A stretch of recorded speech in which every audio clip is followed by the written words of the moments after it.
Welcome to Deming Chronicles Season 2. Our aim is to change behavior, but we begin with changing the conversation.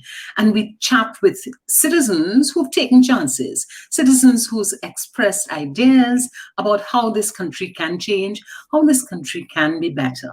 Today's program, we welcome Charmaine Forde. Hello, my dear. Thank you so much for having me. And we welcome Brian Wood. Thank you very much, Denise, and I'm very, very happy to be here today. Thank you.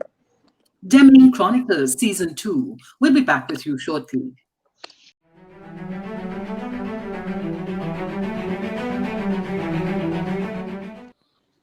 Deming Chronicles, welcome back. And Charmaine Forde, what a wonderful opportunity for you to be with us.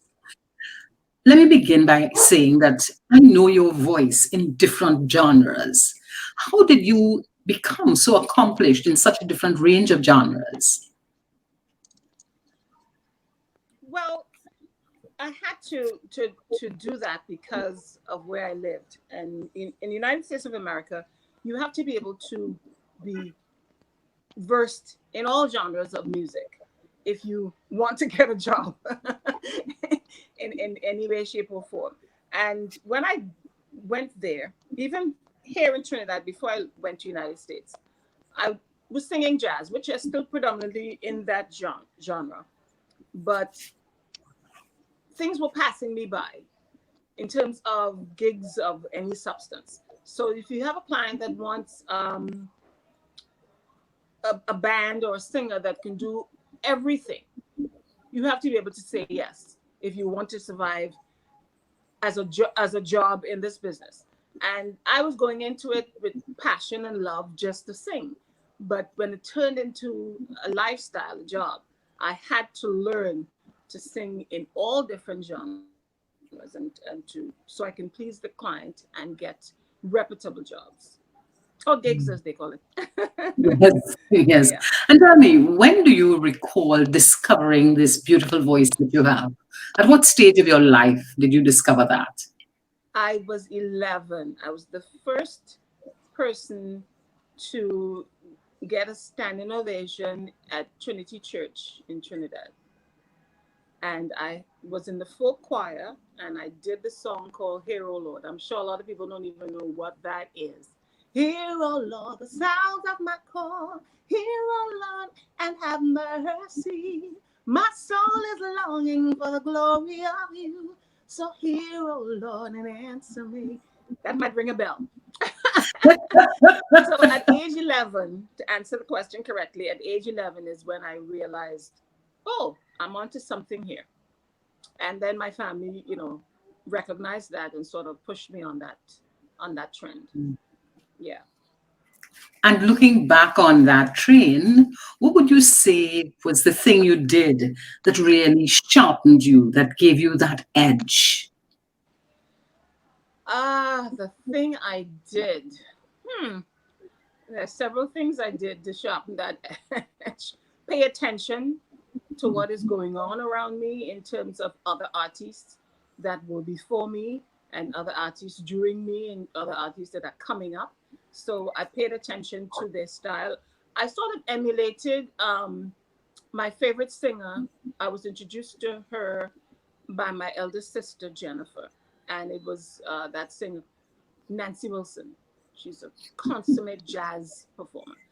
And so when my sister was doing her chores in the house, she would put on the Nancy Wilson albums. So I would start singing along and learn all the lyrics and just, sort of miming Nancy Wilson. And then eventually I said, okay, let me voice it. So I voiced her and sort of captured some of her vocal styling. And then I realized she said that she was a vocal stylist. And I said to myself, Charmaine, you are a vocal stylist as well. So it's not just singing the song, it's bringing that style to it that, So basically, I did my research and my homework in terms of, being on top of my craft and realizing what I need to do to get me to the next level. There are a number of young people with similar kinds of stories. What do you suggest to them to move from wherever they are to this future that is absolutely wonderful and perfect? Because they sing at home, they sing in the bathroom. What can they do? Keep singing in the bathroom. I was never a bathroom singer.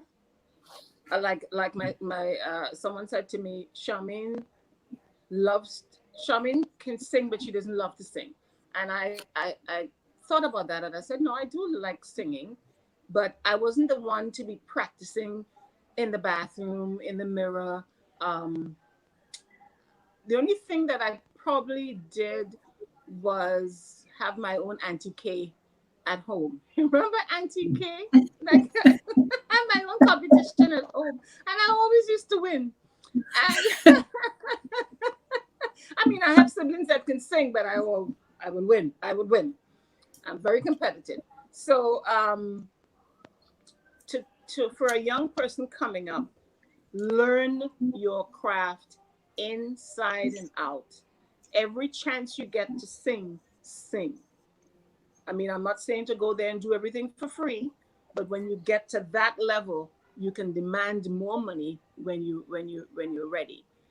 Sing. Listen to all genres. Listen to all blues, jazz, pop, R&B, hip hop, and try and do that so you can be rounded in your craft. It's very, very, very important. Let's dream a bit. If you had a magic wand, if you had a magic wand and you could do something to improve the creative sector in this country, what are some of the things you would dream of doing? I would take away the creative mind, which is imagination and dreaming, for a bit, and get practical. Because I don't want to go there, but I'll touch a bit. This country is not the easiest place to get a career started and to get that type of recognition that you deserve. But everything in life, trying to get what you deserve, is a trip, is a journey, is obstacles. That's life. So for the magic wand is throw away the creativity a bit and exist. Be more practical. Be more practical.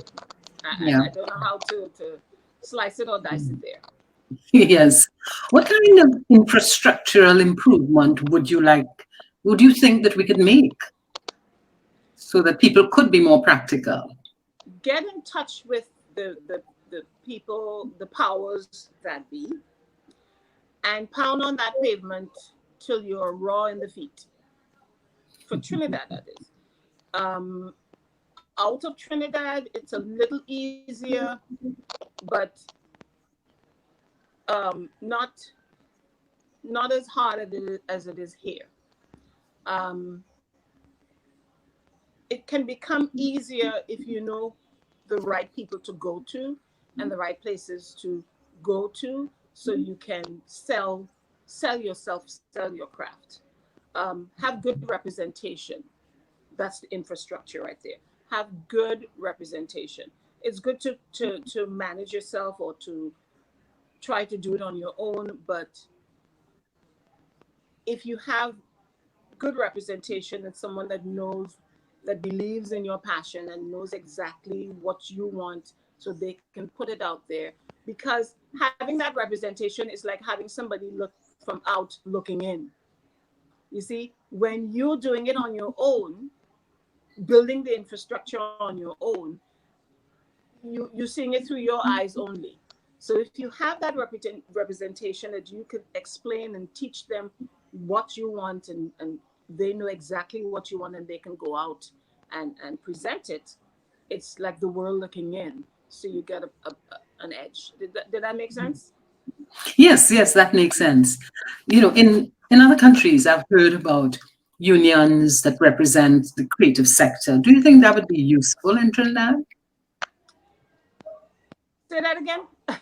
I said that in other countries, I've heard about unions that creatives have to belong to and who represent and who advocate for them. Is that something you can see working in Trinidad? Some kind of association that really represents the creative? if I'm not mistaken, isn't there such a representation here in Trinidad, Tuco or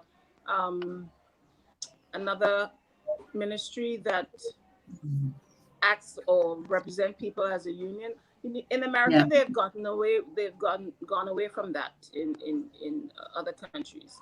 So having that, I think that representation shouldn't be to music or musicians or entertainers, because we are taken out of the negotiating pool. We are taking out of the production side. We are taking out, we have to make sure that we are able to what's the word I'm looking for? To fend for ourselves then. And when we have that representation, that's the middleman.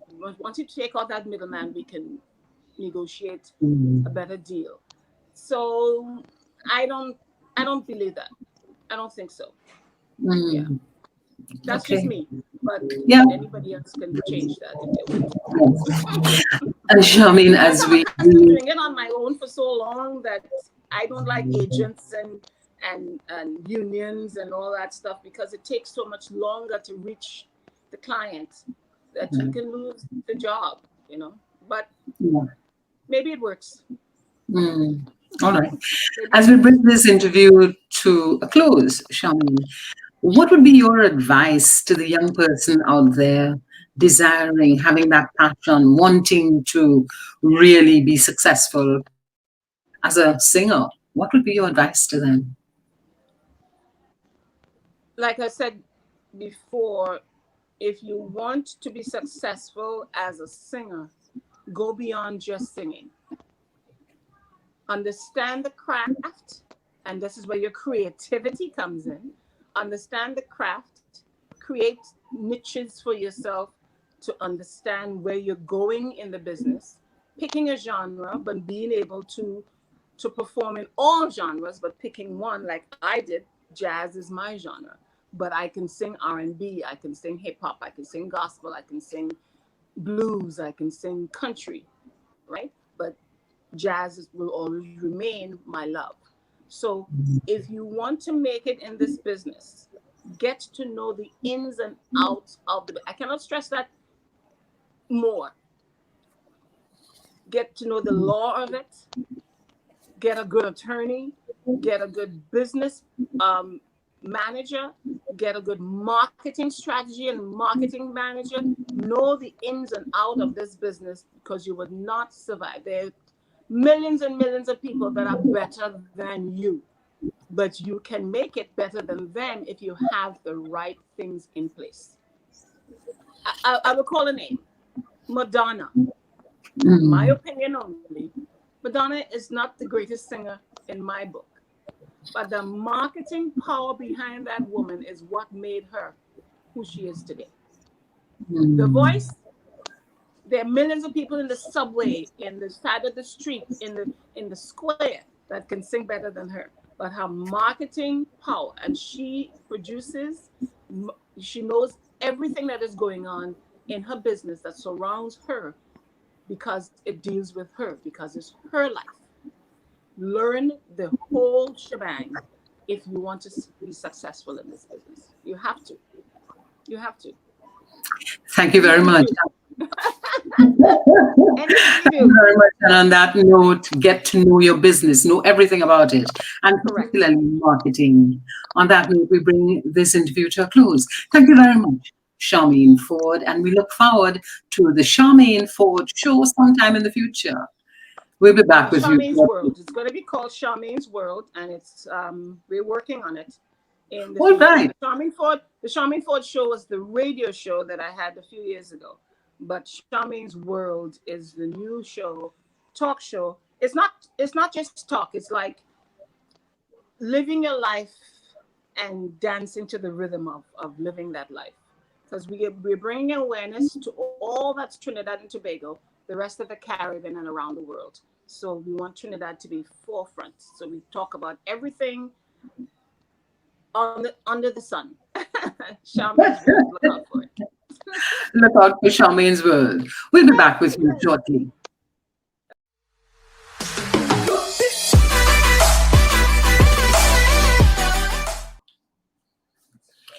Welcome back to Deming Chronicles, and we welcome Brian Wood to our program. Brian, I know these days everybody knows you as Gabby's father, Gabriella's father, but Brian. Yeah, that's true. That's true. That's true. Yes. What keeps you inspired, Brian? This might sound boring. My family. I mean, I realized not too long ago that I would, and I think this is part of this Olympic experience, is that I would do anything for them, anything. And that will motivate me to get up every morning at whatever hour and start the process. Because one of the things, I work from home, and I've done that for a long time. And a lot of people are scared about that. But nothing to be scared about once you are motivated. The fact that I'm home doesn't mean I'm going to be lying down in the bed all day or going to the fridge every 2 minutes. You know what I mean? I have a goal, and the goal is to leave my family better than I met them, than I brought them, if you want to call it, whichever one you want to talk about. And that is what motivates me. Excellent to hear a man say motivated to keep his family or to improve his family. That's absolutely commendable, Brian. Yeah. But let's switch the conversation a little. What was your role in Gabriella's journey? Originally as a parent, and now really more as a business manager, if you want to call it that. Because we kind of stumbled into this, and I've learned now that a lot of people stumble into it. We never had any visions of Gabriella going to the Olympics. That was never in the roadmap. But she, I don't know, when she was probably about, I don't know, she was just about leaving. She had just gotten back. She did judo in primary school, and she dropped out of judo for a while. She did golf a little bit. She did swimming. She did a lot of different things. She was just looking around. And one day, a Cuban coach who was working in Trinidad saw her and called my wife and said, I think Gabriella should really take judo a little more seriously, and she might very well do well. She could make it to the national team. Now, that was never we never thought about that. But, we mentioned it to Gabby, and Gabby said, yeah, well, I'll try it out. And Gabriella got very much into it. And it started from there. And then one day, about 4 years ago, they asked her to go to a training camp in Mexico for 1 month. And she got there, and she stayed there for 3 months. And they invited her back in February for another 3 month set. And so the idea got into her head, because the Mexicans had this facility. Think of something like the university campus in St. Augustine there. And all that is built for is for Olympic level and world record level athletes from all over Latin America in any sport to come and train. So she was eating, sleeping, and waking judo, and there are other people running, other people swimming. It was just athletes. It was an athletes compound, not so much a university. It wasn't for studying. It was for training and developing the skills. So they invest in it, and that's a Latin American thing. And next thing, she was invited to go to a similar facility that existed in Hungary, and she spent 2 6-month periods there. And that was it. She was on the road. Mm-hmm. So we didn't really have time to think about how much this will cost, boy. But hey, you mentioned 2 countries and the similarities that they both have dedicated facilities to help athletes develop their skill and their talent. Mm-hmm. Is that a model that you think Trinidad can adopt? I think yes. Now, it may not be exactly like that, but take, for example, people talk a lot about Jamaica and how Jamaica does so well in athletics. But Jamaica does so well because there's an infrastructure in Jamaica that starts at the primary and secondary school levels. There's something called championships. I forget what they call it. It's called champ. Secondary school. And that's a huge thing. That is when all of those scouts from universities all over the US come to Jamaica just to see this competition. They fill the stadium. We haven't filled a stadium in Trinidad for athletics in 100 years, right? But they fill the stadium. And that's the machine that keeps generating that. We don't have a machine like that. A lot of our sports in Trinidad are based on the people who are interested in the sport organizing themselves and getting recognized by the International Federation. And that's your governing body. And invariably, that consists of people who are not necessarily skilled in management, not necessarily skilled in strategy. And sometimes the people who rise to the top are usually people who have children in the system. And when the children leave the system, that's it. Start again. We need to change that. I don't know if champs could be replicated across the region and the region starts to feed people into systems like that. I don't know, but that structure that generates a lot of young people is a very important thing. They talk about Jamaica has a bad crime problem, but I am certain if they didn't have champs, it would be much worse. Well, we need some of that here. Yeah, champs, I just know a little about the history of champs. Champs has been going for more than 100 years. And I remember in the lead up to what was supposed to be the Caribbean, our national games, the Caribbean Games 2009, we went to Jamaica. Jamaica was celebrating the 100th anniversary of champs. And champs is an annual athletic activity. You are really talking about 100 years. I'm talking about more than 100 years because this was about 10 years ago. Wow. So, and what Jamaica has demonstrated to the region is just by a simple process, they have been able to excite their people and their athletes. Now, they have some other infrastructure around it. But let's come back to Trinidad and what could Trinidad do to unearth the talent? Because the talent seems to be there. But we don't seem to have a process to unearth the talent. What would you suggest that we do? I'd look at two things. And a lot of it comes back to funding. And then how do you organize that funding? So, for example, when we recognize that Gabriela can go to the Olympics and wanted to go to the Olympics, I realized that this is going to cost a lot of money. Let me tell you, it costs real money, right? The challenge is, how do you raise these funds?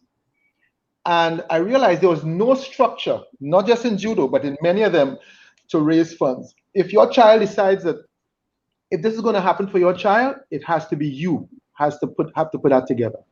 And putting that together, what I did, I went out and I formed a foundation called the Friends of Judo Foundation. Why we did that? I did that for two reasons. One, to ensure that whatever we do could be documented and recorded so that the next Olympics, there must be 3 or 4 people going for judo. And the Olympics are after that 4 or 5. The other thing is that companies, if you go to companies, they don't recognize it. They generally don't like to deal with individuals.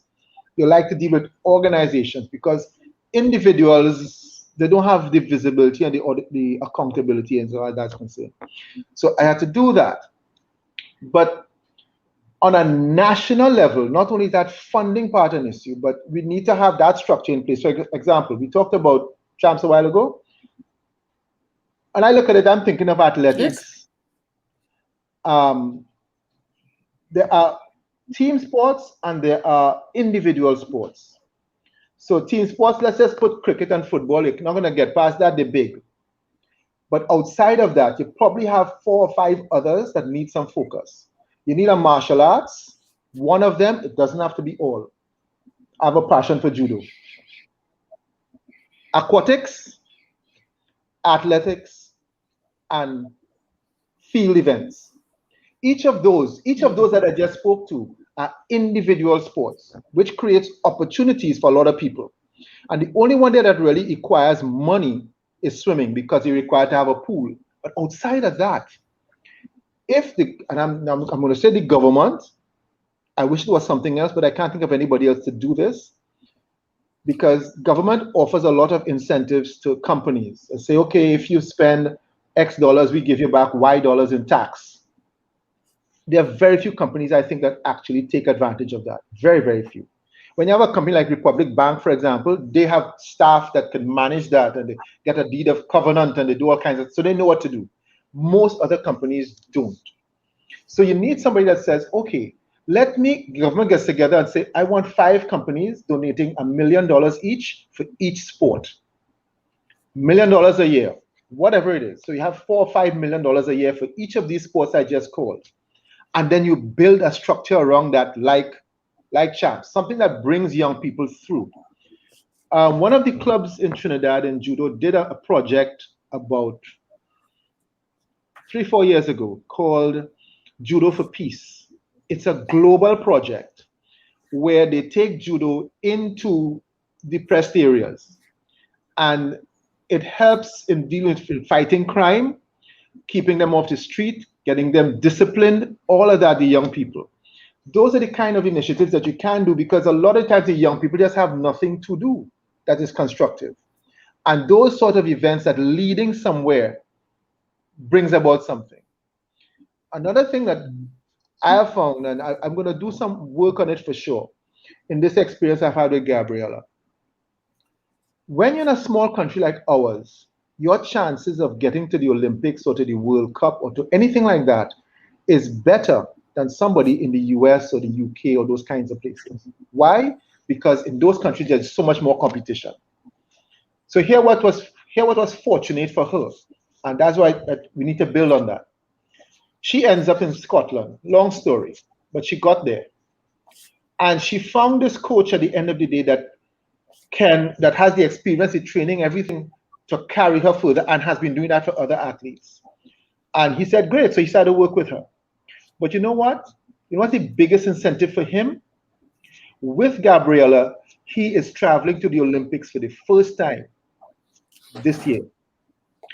What's the chance of him ever being an Olympic coach in the UK? Slim and none, right? That's just the way the system is set up. So you can have access to those resources.